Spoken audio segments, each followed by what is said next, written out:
Parmi ces remerciements, je voudrais à nouveau remercier le président du Syntec numérique, Guy Mamoumani, qui a permis en fait à ces états généraux qu'ils se tiennent.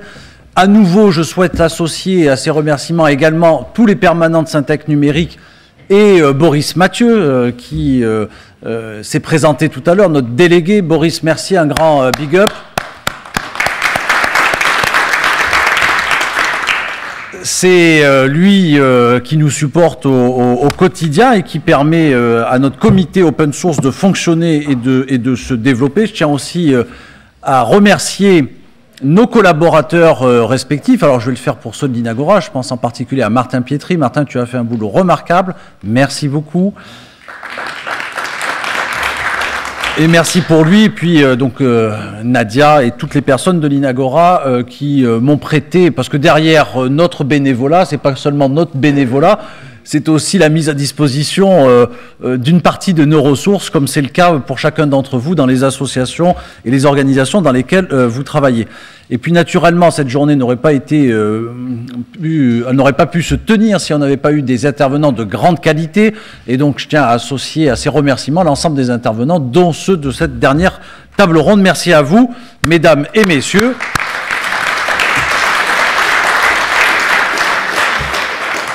Oui, parce que tu sais, Thibaut, quand on dit « oh là là, c'est formidable, l'animation c'était super, etc. », c'est quand même plus facile d'avoir un bon animateur avec des bons intervenants, et c'est vrai qu'on a été gâtés au cours de cette journée. Oui, non, mais moi j'ai toujours dit, hein, si j'ai des intervenants qui sont pas bons, moi je suis nul. Hein, donc, voilà. Et tu as été très très bon. Donc, je tiens aussi à remercier l'usine Nouvelle. Et... c'est obligé à dire que j'étais très très bon. Et oui, c'est ça. L'usine Nouvelle et son rédacteur en chef, Thibaut Dejeger, qui a brillamment animé cette dernière table ronde, qui n'était pas une table ronde facile. Bravo à toi, Thibaut. Et puis, naturellement, on tient à remercier les services de Pierre Mendès France, l'équipe du cabinet de Madame la ministre Fleur Pellerin et Fleur Pellerin elle-même, qui a apporté son soutien et son patronage à l'organisation de ces états généraux. Merci, Fleur Pellerin.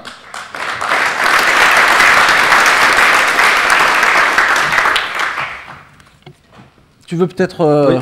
Donner un petit mot sur le reste, le déroulé. On nous a posé des questions sur ce qui allait se passer. Donc, qu'est-ce qui va se passer à partir de maintenant? Donc, ce qui va se passer, c'est qu'on va réétudier les sujets prioritaires qui ont été évoqués tout au long de la journée. Ces sujets-là vont être ensuite dispatchés sur des groupes de travail. Nous allons bien entendu faire appel aux bonnes volontés. Donc, on va avoir l'occasion de se revoir très très vite. On ne fera pas ça tout seul au niveau du Syntec. On va créer la mécanique, le processus permettant d'avancer. Et on estime qu'on devrait avoir terminé, en tout cas, une première séance, une première vague de réflexion et de travaux juste avant l'été, vers le mois de juillet. À l'issue de quoi, on synthétisera tout cela et on en fera une restitution lors d'une convention qui, j'espère, aura à peu près la même taille, voire mieux, si on a vraiment bien travaillé et que le bouche à oreille a bien fonctionné. Donc on restituera ça à la rentrée, septembre, octobre, date à définir, mais encore une fois, on consultera largement pour être sûr que le travail qui a été fait est de bonne qualité, qu'on a fait un bon effet de levier sur ces tables rondes et sur tout ce qui a été évoqué depuis ce matin, les interventions des divers orateurs, et qu'on en fera une restitution la plus œcuménique et neutre possible à la rentrée prochaine. Voilà, merci. Allez, merci Michel. Juste encore un petit mot, et ça sera vraiment la der des der. Alors, on devait... ça fait effectivement un certain nombre d'années qu'on appelle l'écosystème de l'open source à se réunir, à s'organiser. Écoutez, au moins le temps d'une journée, on a su démontrer tous ensemble que c'était possible.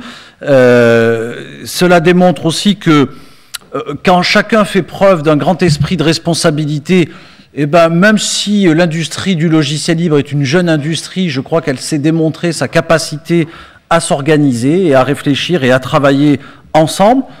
Il est évident que à partir du moment où cette journée était le T0 de travaux futurs, il sera essentiel de garder en tête cette nécessité d'avoir un esprit de responsabilité si on veut continuer à travailler tous ensemble. Et je crois que ça sera le moyen de parvenir à des positions partagées et des positions et des propositions concrètes pour notre gouvernement. Et puis, ça sera aussi le meilleur moyen, tous ensemble, d'être fort et pouvoir l'interpeller et d'être écouté de sa part. En tout cas, il a montré qu'il avait envie que nous travaillions ensemble et que nous nous organisions. Je crois que le gouvernement a montré qu'il était capable d'être à l'écoute.